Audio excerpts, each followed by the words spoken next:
ಕೇಂದ್ರ ಸರ್ಕಾರದ ಗೊಬ್ಬರದ ಬೆಲೆ ಏರಿಕೆ ವಿರೋಧಿಸಿ ಯುವ ಕಾಂಗ್ರೆಸ್ ಪ್ರತಿಭಟನೆ. ಕಂಪ್ಲಿ ಯುವ ಕಾಂಗ್ರೆಸ್ ವತಿಯಿಂದ ನಗರದ ಅಂಬೇಡ್ಕರ್ ಸರ್ಕಲ್ನಲ್ಲಿ ಬೃಹತ್ ಪ್ರತಿಭಟನೆ.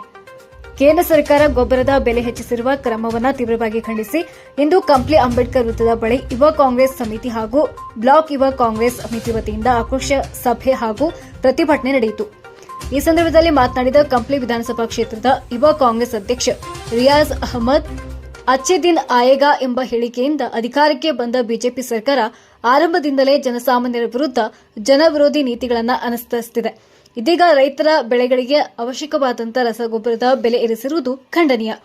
ಈ ನಿಲುವು ರೈತರನ್ನ ಬೆಳೆ ಬೆಳೆಯುವುದರಿಂದ ಹಿಂತಿರುಗುವಂತಾಗಿದೆ ಎಂದು ಗಂಭೀರ ಆಕ್ರೋಶ ವ್ಯಕ್ತಪಡಿಸಿದರು. ಕಿಸಾನ್ ಸನ್ಮಾನ್ ಎಂಬ ಹೆಸರಿನಲ್ಲಿ ವರ್ಷಕ್ಕೆ 4,000 ರೂಪಾಯಿ ನೀಡುವ ಸರ್ಕಾರ ಹಿಂಬಾಗಿಲಿನಿಂದ ಗೊಬ್ಬರ, ಔಷಧಿ, ಬೀಜದ ಬೆಲೆಗಳನ್ನು ಏರಿಸಿ ರೈತರಿಂದಲೇ ಇನ್ನಷ್ಟು ಹಣ ವಸೂಲಿ ಮಾಡುತ್ತಿದೆ. ಬೆಳೆ ಹಾನಿ, ಅನಾವೃಷ್ಟಿ, ಬೆಳೆ ನಾಶದ ನಡುವೆ ಕೂಡ ರೈತರ ಸಂಕಷ್ಟವನ್ನ ಲೆಕ್ಕಿಸದೆ ಗೊಬ್ಬರದ ಬೆಲೆ ಏರಿಕೆ ಮಾಡಿರುವ ಕೇಂದ್ರ ಸರ್ಕಾರದ ಕ್ರಮ ಹಿತಕರವಲ್ಲ. ಹೀಗಾಗಿ ಯುವ ಕಾಂಗ್ರೆಸ್ ಪ್ರತಿಭಟನೆ ಬೀದಿಗೆ ಇಳಿದು ಹೋರಾಟ ಮಾಡುವುದೇ ಅನಿವಾರ್ಯವಾಗಿದೆ. ರಾಷ್ಟ್ರಪತಿಯವರು ಮಧ್ಯಪ್ರವೇಶಿಸಿ ಕೇಂದ್ರ ಸರ್ಕಾರಕ್ಕೆ ಸೂಕ್ತ ನಿರ್ದೇಶನ ನೀಡಬೇಕೆಂದು ಒತ್ತಾಯಿಸಿದರು.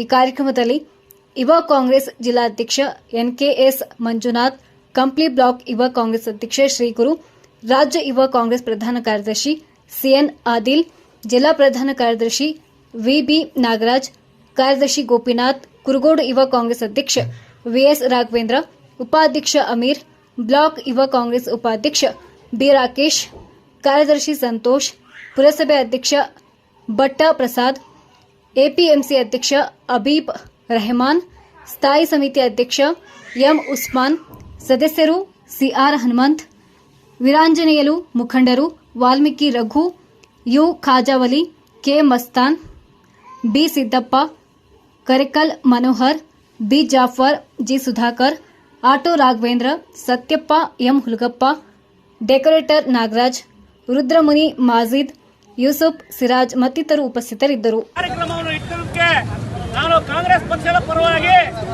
ನಮ್ಮ ಎಲ್ಲ ಯುವ ಕಾಂಗ್ರೆಸ್ಸಿನ ಬಂಧುಗಳಿಗೆ ಅಭಿನಂದನೆಗಳನ್ನು ತಿಳಿಸ್ತಾ ಇದ್ದೇನೆ. ಬಂಧುಗಳೇ, ಇವತ್ತು ರೈತಗೆ ಏನು ಸಿಗ್ತಾ ಇಲ್ಲ ಅನ್ನೋದಕ್ಕೆ ಆಲೋಚನೆ ಮಾಡಿ ಈ ಒಂದು ಕಾರ್ಯಕ್ರಮ ಇಟ್ಟದಕ್ಕೆ ನಾನು ಎಲ್ಲ ಯುವ ಕಾಂಗ್ರೆಸ್ಸಿನ ಅಧ್ಯಕ್ಷರಿಗೆ, ಪದಾಧಿಕಾರಿಗಳಿಗೆ ಅಭಿನಂದನೆ ತಿಳಿಸ್ತೇನೆ. ಮತ್ತು ಈ ಕಾರ್ಯಕ್ರಮಕ್ಕೆ ಬಂದಿರ್ತಕ್ಕಂಥ ನಮ್ಮ ಪುರಸಭೆಯ ಅಧ್ಯಕ್ಷರು ಮತ್ತು ಸದಸ್ಯರು ಮತ್ತು ಎಪಿಎಂಸಿಯ ಸದಸ್ಯರು, ರೈತ ಮುಖಂಡರು, ಯುವ ಕಾಂಗ್ರೆಸ್ಸಿನ ಎಲ್ಲ ಪದಾಧಿಕಾರಿಗಳು ಮತ್ತು ಕಾಂಗ್ರೆಸ್ ಪಕ್ಷದ ಮುಖಂಡರಿಗೆ ಸ್ವಾಗತವನ್ನು ಹೇಳ್ತಾ, ಬಂಧುಗಳೇ, ಇವತ್ತಿನ ದಿವಸ ಕೇಂದ್ರ ಸರ್ಕಾರ ಸರಿಯಾಗಿ ಸಮರ್ಪಕವಾಗಿ ಕರ್ನಾಟಕ ರಾಜ್ಯಕ್ಕೆ ಗೊಬ್ಬರವನ್ನು ಪೂರೈಸ್ತಾ ಇಲ್ಲ.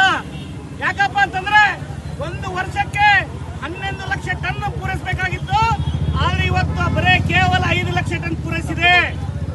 ಇವತ್ತಿನ ದಿವಸ ಹಿಂದೆ ಬಿಜೆಪಿ ಸರ್ಕಾರದ ಸಂದರ್ಭದಲ್ಲಿ ಮೊನ್ನೆ ಯಡಿಯೂರಪ್ಪನವರು ಗೊಬ್ಬರ ಕೇಳಿದು ಹೋಗಿದ್ದ ರೈತರಿಗೆ ಗೋಲಿಬಾರ್ ಮಾಡಿದ್ರು. ಅವರ ಮಗ ಇವತ್ತು ವಿಜೇಂದ್ರ ಕೇಂದ್ರ ಸರ್ಕಾರದ ಹೋಗಿ ಗೊಬ್ಬರ ಕೇಳೋದು ಬಿಟ್ಟು ನಮ್ಮ ರಾಜ್ಯ ಸರ್ಕಾರದ ಹತ್ರ ಹೋಗಿ ಪ್ರತಿಭಟನೆ ಮಾಡ್ತಾ ಇದ್ದಾರೆ.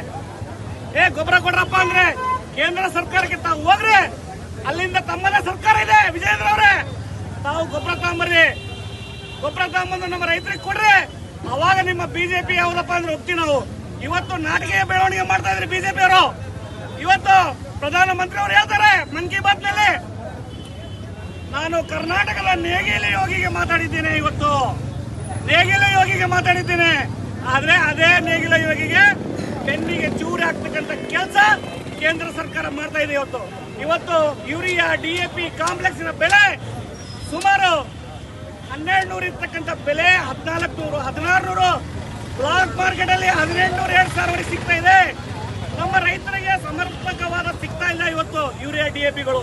ಮತ್ತು ಅದೇ ರೀತಿ ಕೇಂದ್ರದ ಏನು ರಸಗೊಬ್ಬರ ಸಚಿವರೇನಿದ್ದಾರೆ ಅವರಿಗೆ ನಮ್ಮ ಮುಖ್ಯಮಂತ್ರಿಗಳು ಮತ್ತು ಕೃಷಿ ಮಂತ್ರಿಗಳು ಚಲವರಾಯಸ್ವಾಮಿ ಪತ್ರ ಬರೆದ್ರು, ನಮ್ಮ ರಾಜ್ಯಕ್ಕೆ ಬೇಕಾದಷ್ಟು ಯೂರಿಯಾ ಮತ್ತು ಡಿಎಪಿ ಪೂರೈಸಿರಿ ಅಂತ ಹೇಳಿ. ಆದ್ರೆ ಯಾವುದೇ ರೀತಿಯಿಂದ ಸ್ಪಂದಿಸಿಲ್ಲ. ಆದ್ದರಿಂದ ಇವತ್ತಿನ ದಿವಸ ನಾವು ಈ ಒಂದು ಪ್ರತಿಭಟನೆ ಮುಖಾಂತರ ಕೇಂದ್ರ ಸರ್ಕಾರಕ್ಕೆ ಎಚ್ಚರಿಕೆ ಕೊಡ್ತಾ ಇದ್ದೇವೆ. ರೈತರ ಮೇಲೆ ರಾಜಕಾರಣ ಮಾಡೋದು ಬಿಡಬೇಕು. ಇವತ್ತು ರಾಜಕಾರಣಿಗಳು ಯಾವುದೇ ಪಕ್ಷ ಆಗಲಿ, ರೈತರಿದ್ರೆ ಈ ದೇಶ ಇರುತ್ತೆ, ರೈತರಿದ್ರೆ ಈ ಜನ ಬದುಕ್ತಾರ. ರೈತ ಬೆಳೆದ್ರಲ್ಲೇ ಏನು ಇರೋದಿಲ್ಲ.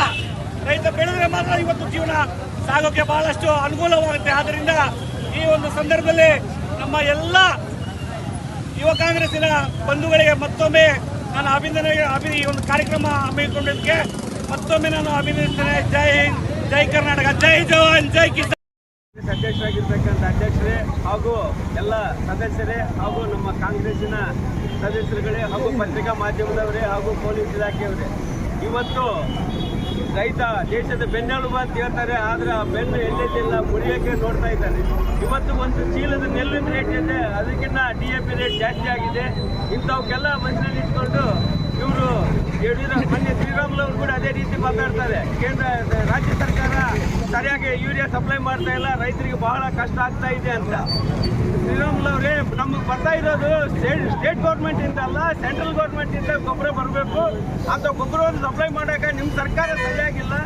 ಎಷ್ಟೋ ಲಕ್ಷ ಟನ್ ಬಾಕಿ ಇದ್ರೂ ಕೂಡ ಯಾವುದೇ ಒಂದು ಕಾಂಗ್ರೆಸ್ ಸರ್ಕಾರ ಯಾವ ಕ್ಷೇತ್ರದಲ್ಲಿ ಇದೆಯೋ ಅಲ್ಲಿ ಯಾವುದೂ ಸಪ್ಲೈ ಸರಿಯಾಗಿ ಮಾಡ್ತಾ ಇಲ್ಲ ಆ ರಾಷ್ಟ್ರಗಳಿಗೆ. ಅಲ್ಲಿ ತೆಲಂಗಾಣ ಸರ್ಕಾರದಲ್ಲಿ ಕೂಡ ಕ್ಯೂಗಚ್ಚಿ ನಿಂತ ರೈತರು, ಇಲ್ಲಿ ನಮ್ಮ ಕರ್ನಾಟಕ ಸರ್ಕಾರದಾಗ ಕೂಡ ಅಷ್ಟೇ ಇದೆ. ಯಾಕಂತಂದ್ರೆ ರೈತರಿಗೆ ಸರಿಯಾಗಿ ಸಪ್ಲೈ ಮಾಡ್ತಾ ಇಲ್ಲ ಇವ್ರ ಗೊಬ್ಬರಗಳು ಅಂಥದ್ದು. ಇನ್ನು ಇವರು ರೈತರ ಅಲ್ಲಿ ಹೋಗಿ ರೈತ ಸಂಘದ ಇದಾದ್ರೆ ಸೆಂಟ್ರಲ್ ಮಿನಿಸ್ಟರ್ ರೈತ ಆದರೆ ಗೊತ್ತಾಗುತ್ತೆ. ಅವ್ರು ಯಾವುದೋ ಬಿಸ್ನೆಸ್ ಮ್ಯಾನ್ಗಳು ಹೋಗಿ ಅಲ್ಲಿ ಕುಂತ್ರೆ ಏನು ಅರ್ಥ ಆಗುತ್ತೆ ರೈತರ ಕಷ್ಟಗಳು. ಅದಕ್ಕಾಗಿ ಮೋದಿ ಅವರೇ, ಅಮಿತ್ ಶಾ ಅವರೇ, ನಡ್ಡಾ ಅವರೇ, ನೀವು ರೈತರ ಪರವಾಗಿ ನಿಂತು ರೈತರಿಗೆ ಸರಿಯಾದ ರೀತಿಯಲ್ಲಿ ಗೊಬ್ಬರಗಳನ್ನು ಕಳಿಸ್ಬೇಕಂತ ಹೇಳಿ ತಮ್ಮಲ್ಲಿ ಕೇಳ್ಕೊಳ್ಳುತ್ತೇವೆ. ಇಲ್ಲದಿದ್ದರೆ ಮುಂದಿನ ದಿನಗಳಲ್ಲಿ ಹೆಚ್ಚಿನ ಹೋರಾಟವನ್ನು ಮಾಡುತ್ತೇವೆ ಅಂತೇಳಿ ಈ ಮೂಲಕ ತಮ್ಮೆಲ್ಲರಿಗೂ ತಿಳಿಸ್ತೇವೆ. ಜೈ ಹಿಂದ್, ಜೈ ಜವಾನ್. ಕಾಂಗ್ರೆಸ್ ವತಿಯಿಂದ ಯೂರಿಯಾ, ಪೊಟಾಸು, DAP ರೇಟ್ ಹೆಚ್ಚಾಗಿದೆ ಅಂತ ಹೇಳಿ ಈ ಕರ್ನಾಟಕದಾದ್ಯಂತ ಯುವ ಕಾಂಗ್ರೆಸ್ ವತಿಯಿಂದ ಈ ಒಂದು ಕಾರ್ಯಕ್ರಮ ಹಮ್ಮಿಕೊಂಡಿರ್ತಾರೆ. ಇವತ್ತು ನಿಜವಾಗಲೂ ರಾಜಕೀಯ ವ್ಯಕ್ತಿಗಳಿಗೆ, BJP ರಾಜಕೀಯ ವ್ಯಕ್ತಿಗಳಿಗೆ ನಾಚಿಕೆ ಆಗಬೇಕು ಅಸಂತವನ್ನು ಹಚ್ಕೊಳ್ಳಿಕ್ಕೆ. ಕಾರಣ ಇವತ್ತು 350, 400 ರೂಪಾಯಿ ಇದ್ದು 650, 700 ರೂಪಾಯಿ, 800 ರೂಪಾಯಿ ರೇಟ್ ಜಾಸ್ತಿ ಮಾಡಿದ್ದಾರೆ. ಯೂರಿಯಾ ಬೆಲೆ ಯೂರಿಯಾ, ಪೊಟಾಸು, DAP ಬೆಲೆ ಹೆಚ್ಚಾಗಿದೆ. ಅದೇ ಭತ್ತದ ಬೆಲೆ ಹೆಚ್ಚಾಗಿಲ್ಲ. ಇದ್ರ ವಿರುದ್ಧ ಕಾಂಗ್ರೆಸ್ನವರು ಧ್ವನಿ ಎತ್ತಬೇಕಂದ್ರೆ BJP ಎತ್ತಾರೆ. ರಸಗೊಬ್ಬರ ಎಲ್ಲಿಂದ ಬರ್ತದೆ ಅಂತ ಅರಿವಿಲ್ಲ ಅವರಿಗೆ. ಅವ್ರೇನು ಎಲೆಕ್ಷನ್ ಬಂದಾಗ ಪೋಲ್ಮಾನ್ ದಾಳಿ ಅಂತಾರೆ, ಎಲೆಕ್ಷನ್ ಬಂದಾಗ ಮುಸ್ಲಿಮ್ಸ್ ವಿರುದ್ಧ ಅಂತಾರೆ, ಎಲೆಕ್ಷನ್ ಬಂದಾಗ ಪಾಕಿಸ್ತಾನ ವಿರುದ್ಧ ಅಂತಾರೆ, ವೋಟ್ ಆಕ್ಷನ್ ಗೆದ್ದು ಬಿಡ್ತಾರೆ. ಫಸ್ಟಿಗೆ ಅಧಿಕಾರಕ್ಕೆ ಬರುವಂತಾಗ ಕಪ್ಪು ಹಣ ತರ್ತವೆ, 15 ಲಕ್ಷ ರೊಕ್ಕ ಆಗ್ತವೆ ಅಂದರು. ಇಲ್ಲಿವರೆಗೆ ಕಪ್ಪು ಹಣ ಬರಲ್ಲ, 15 ಲಕ್ಷ ರೊಕ್ಕ ಬರಲ್ಲ. ಜನ ಅದನ್ನ ಮಾತಿಗೆ ಮೊಳ್ಳಾಗಿ ಓಟ್ ಹಾಕಿ ಜನ ಗೆಲ್ಲಿಸ್ತಿದ್ದಾರೆ. ದಯವಿಟ್ಟು ರೈತರ ಆಲೋಚನೆ ಮಾಡಬೇಕು. ಇವತ್ತು ರೈತರ ಪರವಾಗಿನೇ ಇವತ್ತು ಕಾಂಗ್ರೆಸ್ ನಿಂತ್ಕೊಂಡಿರೋದು, ರೈತರ ಪರವಾಗಿನೇ ಇವತ್ತು ಹೋರಾಟ ಮಾಡ್ತಿರೋದು. ನಮ್ಮ ಹಿಂದೆ ನೀವು ಇರಿ, ನಿಮ್ಮ ಜೊತೆಗೆ ನಾವಿರ್ತು ಅಂತಂದು ಹೇಳಿ ಮಾತಾಡಲಿಕ್ಕೆ ಅವಕಾಶ ಮಾಡಿಕೊಟ್ಟಂತ ತಮ್ಮೆಲ್ಲರಿಗೂ ನಾನು ಒಂದಾಡಿ ಮಾತು ಮುಗಿಸ್ತೀನಿ. ಹೋರಾಟ ಮಾಡಿದರೆ ನ್ಯಾಯ ಸಿಗೋಲ್ಲ. ಎಲ್ಲರೂ ಯುವ ಕಾಂಗ್ರೆಸ್ಗೆ ನಮ್ಮ ನಾಯಕರೆಲ್ಲ ಸಪೋರ್ಟ್ ಮಾಡ್ತಾರೆ. ವಿಜಯಪುರದವರು ಸ್ವಲ್ಪ ಸಪೋರ್ಟ್ ಮಾಡಿ ನಮಗೆ ರೈತರಿಗೆ ನ್ಯಾಯ ಮಾತಾಡೋಕ್ಕೆ ಅವಕಾಶ ಮಾಡಿದ್ದಾರೆ.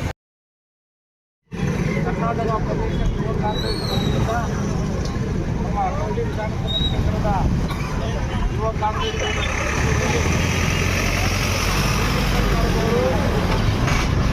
ರೈತರು ಬಳಸತಕ್ಕಂಥ ರಸಗೊಬ್ಬರಗಳ ಬೆಲೆ ಏರಿಕೆ ಮಾಡುವುದರ ಮೂಲಕ ರೈತರ ಬೆನ್ನಿಗೆ ಮರೆ ಎಳುವಂಥ ಕೆಲಸವನ್ನು ಮಾಡ್ತಾ ಇದ್ದಾರೆ.